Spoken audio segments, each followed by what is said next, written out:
I can see that. It's just a matter of time. Put some light on your dirty business. Revenge? It's time for the sunset. See you in hell.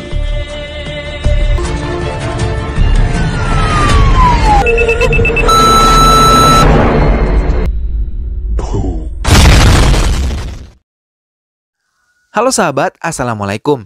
Apa kabar? Semoga sehat selalu dan senantiasa berbahagia. Terima kasih sudah subscribe dan selalu setia menyimak video-video SLMT TV. Semoga Tuhan Yang Maha Kuasa selalu memberikan rezeki yang berlimpah ruah dan juga berkah serta kemudahan urusan untuk sahabat semua. SLMT TV tentunya kembali hadir menemani waktu bersantai sahabat dengan alur cerita film-film pilihan. Kali ini SLMT TV akan menghadirkan sebuah alur cerita dari film yang berjudul Ozam. We will hunt them down.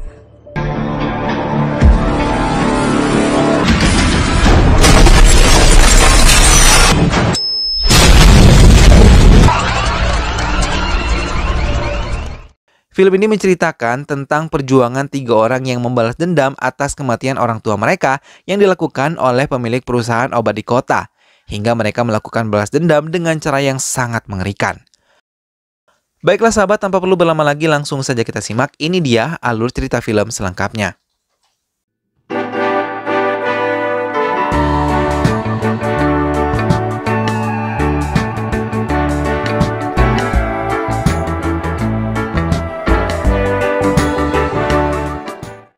Beberapa orang datang mengejar Surya, lengkap dengan membawa senjata api di tangan mereka. Namun saat mereka membuka pintu, ledakan besar terjadi hingga mereka terpental dan Surya bersiap untuk melarikan diri melalui jendela. Surya berlari menghindari kejaran mereka. Sambil berlari, Surya mengenang kejadian semua yang terjadi dalam keluarganya. Beberapa saat yang lalu, Surya yang baru saja kembali dari Amerika dengan bahagia disambut kedatangannya oleh adik perempuannya dan juga ibunya. Mereka bersama-sama melihat ayah yang berada di ruangan kerjanya.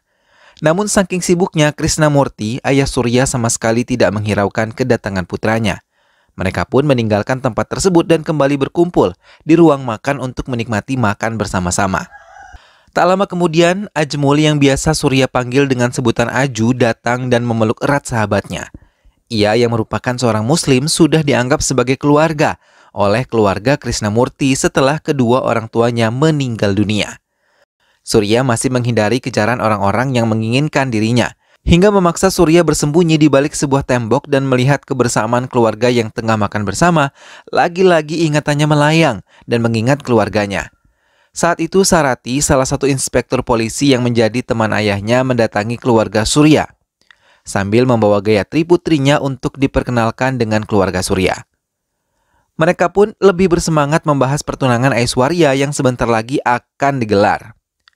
Gelak tawa tak henti-hentinya tercipta saat mereka bersama-sama. Namun ayah mereka harus pergi meninggalkan rumah karena mendapatkan telepon dari salah satu rumah sakit.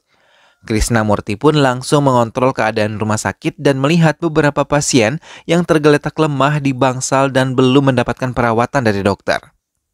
Salah satu dokter mengatakan pasien mendapatkan demam kemudian menderita diare hebat dan tim dokter masih menyelidiki kasus ini bersama yang lain. Pertunangan Aishwarya pun dilakukan. Semua keluarga berkumpul termasuk keluarga Sarati.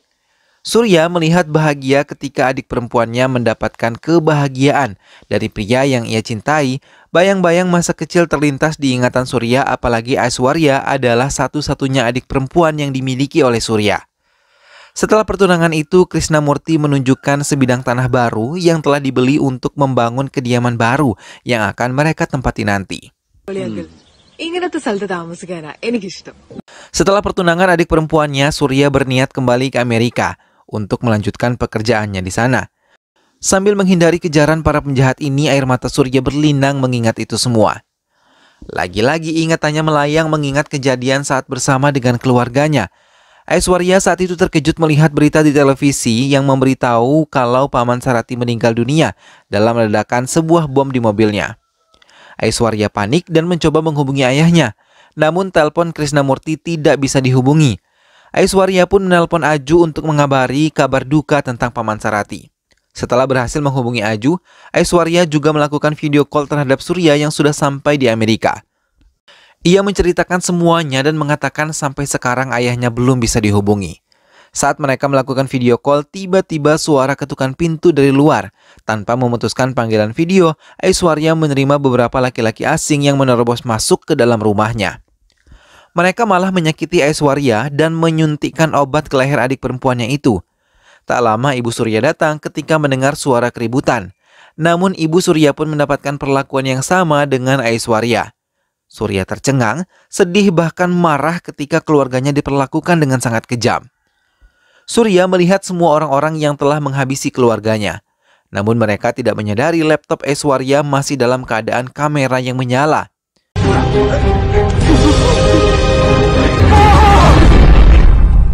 Surya memutuskan kembali ke desanya dan berhenti dari pekerjaannya di Amerika. Ia menangis bersama Aju ketika melihat ketiga tubuh yang sudah tidak bernyawa dan siap untuk dikremasi. Mereka tidak menyangka kalau keluarganya akan dihabisi dengan sangat kejam oleh orang-orang yang jahat. Keadaan rumah benar-benar sangat sunyi selepas kematian dari keluarga mereka. Surya dan Aju masih merasa terpukul atas kematian keluarganya. Namun mereka harus kembali menjalani hidup seperti sedia kala. Mereka mulai mempunyai pemikiran kalau kematian Paman Sarati ada hubungannya dengan orang-orang yang juga telah menghabisi keluarga mereka.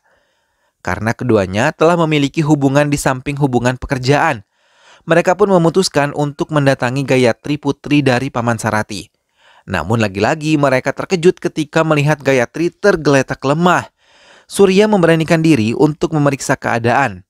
Mereka pun membawa Gayatri ke rumah sakit dan dokter berhasil menyelamatkan Gayatri yang mencoba bunuh diri. Mereka mencoba menyemangati Gayatri dan mengajaknya bekerja sama untuk menyelesaikan kasus orang tua mereka. Mereka mulai bekerja sama untuk menyelidiki kematiannya. Aju teringat ayahnya sering mengumpulkan koran-koran untuk mencari beberapa artikel. Mereka memulainya dari pemeriksaan ruangan Krishnamurti. Mereka menemukan beberapa koran yang telah digunting-gunting oleh Krishnamurti hingga mereka mengetahui artikel-artikel itu menyangkut perusahaan Alpha Remedies. Aju menceritakan ayahnya pernah berdebat dengan pemilik Alpha Remedies yang sudah melakukan pencemaran lingkungan hingga menyebabkan kalau beberapa warga menderita sakit yang berkepanjangan. Namun pencarian mereka menemukan jalan buntu hingga ia teringat kalau ayah pernah bercerita tentang bagaimana menyimpan berkas di internet dengan cepat. Sesampai di rumah mereka memasuki ruang kerja ayah mereka dan membuka laptop kerja milik ayah.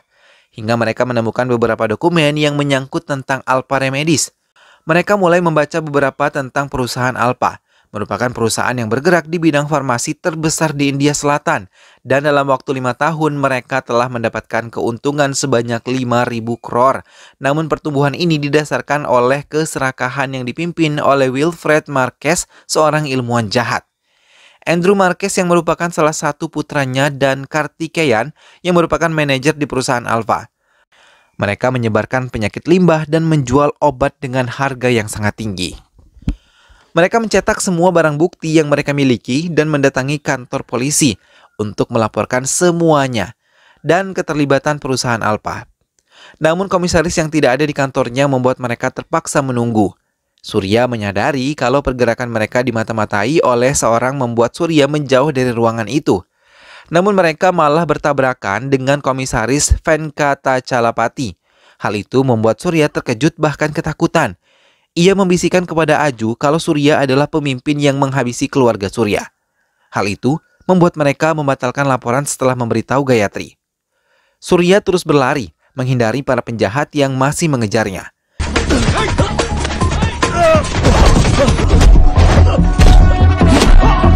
Saat itu ia melihat berita penghargaan yang diberikan kepada Wilfred tentang ISCA 2016 kekebalan virus terhadap tubuh. Mereka pun mulai menyusun rencana. Surya menyamar menjadi petugas TV kabel setelah merusak saluran TV kabel di kediaman komisaris. Mereka memantau dari kejauhan sehingga saat komisaris menonton televisi, mereka mulai memasukkan program yang mereka miliki. Hingga komisaris merasa bingung, siaran yang ia lihat adalah acara kartun. Namun lama-kelamaan acara tersebut berubah menjadi bukti-bukti kejahatan yang telah ia lakukan terhadap keluarga Krishnamurti. Dan hitungan mundur pun dimulai tak lama kemudian ledakan besar terjadi dan langsung membuat komisaris meninggal dunia dalam keadaan terbakar. Wilfred yang mendapati kabar tersebut ketakutan dan meminta putranya yang berada di klub malam. Ia khawatir kalau sesuatu yang buruk terjadi pada putranya. Wilfred juga mulai membahas kematian yang terjadi pada komisaris. Tak lama kemudian Muhammad Rifal merupakan inspektur yang diberi tanggung jawab untuk menyelidiki kematian komisaris. Kali ini Surya dan kedua temannya mulai mengarahkan balas dendam mereka pada manajer perusahaan Alpha dan mulai membajak saluran internet di sana. Setelah mereka mengalami gangguan jaringan dan membutuhkan teknisi, mereka mengirim Surya sebagai teknisi. Morning, man. I'm from Flashnet. Look at the mail. Let me first get the mail and decide on it. Dan memasuki ruangan manajer. Setelah semuanya aman, ia mulai memasukkan program seperti yang dilakukan di kediaman komisaris.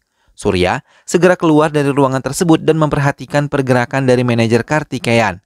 Tak lama Kartikeyan menghidupkan komputernya untuk mengirim dokumen, tapi tiba-tiba sebuah program kartun tersiar.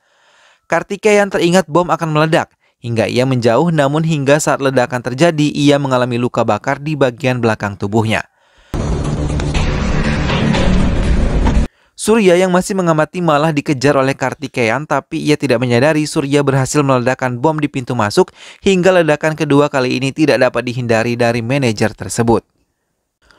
Wilfred dan kedua putranya mulai mempelajari rekaman CCTV yang ada di sekitar kantor mereka untuk mengetahui sang pelaku. Namun mereka gagal karena pelaku menundukkan wajah saat melewati bagian CCTV.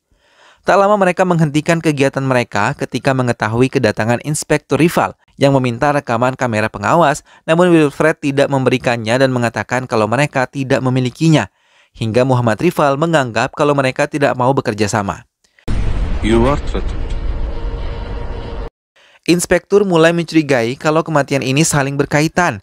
Ia berusaha menyelidiki semuanya dengan asistennya. Wilfred yang ketakutan memanggil Anand Chamuraja, yang biasa dipanggil Kapten.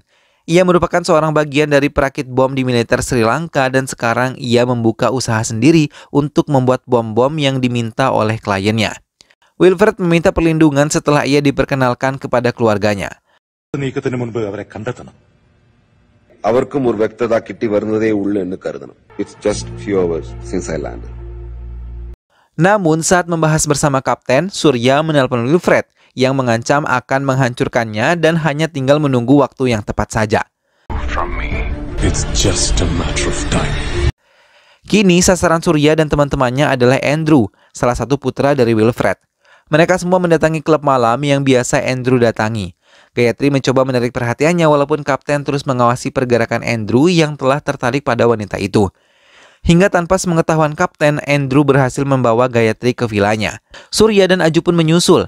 Surya yang menyelinap ke pekarangan villa sementara Aju tetap berada di dalam mobilnya.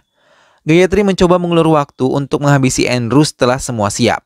Ia memberitahu kedua temannya dan setelah mendapatkan minuman dari Andrew, Gayatri memberikan handphone miliknya dan meminta Andrew untuk melihat sebuah video yang ada di dalamnya. Andrew terkejut ketika melihat video kartun yang sempat menghabisi komisaris dan manajer perusahaannya. Namun kesadaran Andrew tersebut terlambat karena Gayatri telah menendang meja Andrew dan tak lama bom meledak mengenai Andrew dan juga Gayatri. Mendengar bom telah meledak, Surya langsung menolong Gayatri yang juga terluka terkena serpihan kaca. Mereka melarikan Gayatri ke rumah sakit dan dokter mengatakan Gayatri telah melewati masa kritisnya. Berbeda dengan Andrew yang tidak dapat ditolong hingga ia meninggal dunia. Kapten dimaki oleh Wilfred yang dianggap tidak bisa menjalankan perlindungan untuk putranya. Namun Kapten mencoba memberikan pembelaan dan mengatakan kalau yang terjadi dan kematian yang menyeret beberapa anak buahnya dan putranya bukanlah dari pesaing bisnis mereka. Namun ini adalah dendam pribadi dari bisnis hitam yang disembunyikan Wilfred dari Kapten. Sir, in it's personal. Have no sentiments. Mendengar hal itu, Wilfred terdiam dan mengiyakan ia memiliki beberapa bisnis ilegal dan memberikan daftar orang-orang yang telah ia habisi. Kapten mempelajari semuanya dan berharap bertemu pelaku di balik kematian-kematian anak buah Wilfred. Surya memutuskan untuk kembali ke Kombator untuk mengambil beberapa barang-barangnya, namun tanpa sepengetahuannya, Rifal dan beberapa anak buahnya memasuki kediaman Surya untuk menyelidiki kematian keluarga Surya.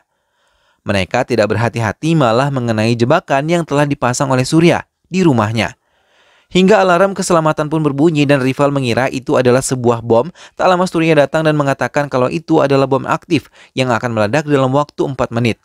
Surya pun meninggalkan mereka, namun dalam hitungan 4 menit bom tidak meledak, membuat rival dan timnya bernafas lega. 10 hari sudah Wilfred dan keluarganya sama sekali tidak meninggalkan kediaman mereka, hingga ia merasakan kerugian besar pada perusahaan mereka. Sementara Kapten sudah menemukan bukti kalau Surya adalah dalang di balik semua kematian-kematian anak buah Wilfred.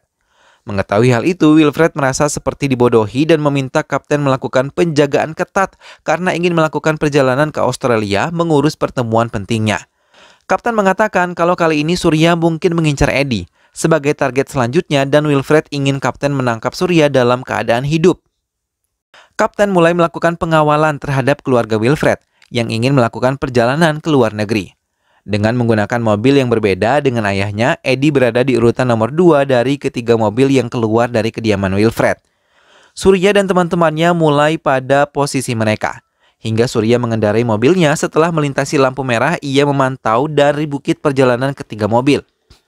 Tak lama Surya menelpon Wilfred dan mengatakan kalau di mobil Eddie telah ia letakkan sebuah peledak. Bye, Mr. Marcus. Hello! Like you said. Mendengar hal itu, Wilfred berusaha menyelamatkan putranya dan meminta mobil putranya untuk berhenti. Sementara mobil Kapten sudah mendahului mereka. Wilfred meminta Eddie keluar dari mobilnya karena ada sebuah peledak, dan setelah Eddie keluar dari mobilnya, ia tidak bisa melindungi diri hingga akhirnya bom di mobil tersebut meledak dan membuat Eddie tewas menyusul Edward. Wilfred benar-benar marah hingga ia memerintahkan Kapten mencari keberadaan Surya dan kedua temannya. Aju dan Gayatri berhasil ditangkap di klinik kesehatan saat memeriksa luka Gayatri, sementara Surya masih terus melawan anak buah Kapten yang berusaha menangkapnya hingga ia berusaha meledakkan bom yang ada di dalam tasnya. Namun hal tersebut gagal karena Kapten berhasil merebut remote yang ada pada Surya. Kapten membawa Surya ke kediaman Wilfred menyusul kedua temannya. Surya dan kedua temannya dibawa ke sebuah bukit dengan tubuh diikat oleh peledak milik Surya sendiri. Wilfred tertawa penuh kemenangan ketika berhasil menangkap mereka. Namun, ia tidak menyadari kalau Aju berusaha membuka ikatan talinya dengan menggunakan pisau yang ia miliki. Wilfred pergi meninggalkan ketiga tawanannya dan dari dalam mobil ia tersenyum sambil menekan remote control yang ada pada Wilfred. Namun ledakan itu tidak terjadi, malah Surya tersenyum karena remote tersebut adalah peledak yang ia rakit dan akan meledak dalam waktu cepat ketika diaktifkan. Ledakan besar pun terjadi menewaskan Wilfred dan ketiga anak buahnya, membuat Surya dan kedua temannya tersenyum penuh kemenangan. Film pun selesai. Nah sahabat, itulah tadi alur cerita dari film yang berjudul Ozam. Dari film ini kita bisa melihat bagaimana perjuangan seorang anak yang memperjuangkan untuk membalaskan kematian sang ayah.